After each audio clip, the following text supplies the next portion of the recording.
స్త్రీలలో అధిక సుందరి వగుదానా, నీ ప్రియుడు ఎక్కడికి పోయెను? అతడే దిక్కునకు తిరిగెను. మనము పోయి అతని వెతుకుదము రమ్ము. ఉద్యానవనమునందు మేపుటకును పద్మములను ఏర్కొనుటకును నా ప్రియుడు తన ఉద్యానవనమునకు పోయెను, పరిమళ పుష్పస్థానమునకు పోయెను. నేను పద్మములలో మేపుచున్న నా ప్రియుని దానను, అతడును నావాడు. నా సఖీ, నీవు తిర్సా పట్టణము వలె సుందరమైన దానవు, యెరూషలేమంత సౌందర్యవంతురాలవు. టెక్కెముల నెత్తిన సైన్యము వలె భయము పుట్టించుదానవు. నీ కనుదృష్టి నా మీద ఉంచకొము, అది నన్ను వశపరచుకొనును. నీ తల వెంట్రుకలు గిలాదు పర్వతము మీది మేకల మందను పోలియున్నవి.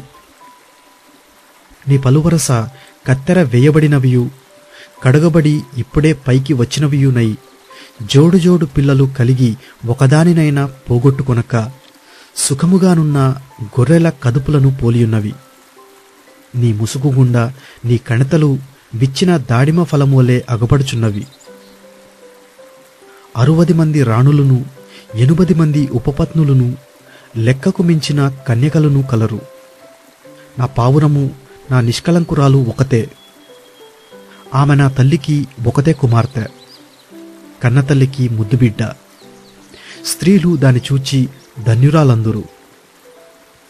రాణులను ఉపపత్నులను దాని పొగడుదురు.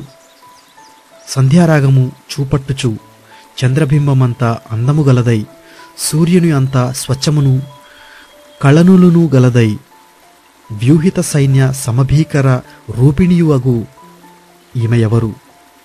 లోయలోని చెట్లు ఎట్లున్నవో చూచుటకు ద్రాక్షావలులు చిగిర్చనో లేదో, దాడిమ వృక్షములు పూత పెట్టెనో లేదో చూచుటకు నేను అక్షోట వృక్షోద్యానమునకు వెళ్ళితిని. తెలియకయే నా జనులలో గనులగువారు రథములను నేను కలిసికొంటిని. షూలమ్మీతి, రమ్ము రమ్ము, మేము నిన్ను ఆశతీర చూచుటకై తిరిగిరాము. షూలమ్మీతి యందు మీకు ముచ్చట పుట్టించునదేది? ఆమె మహనయీము నాటకమంత వింతైనదా?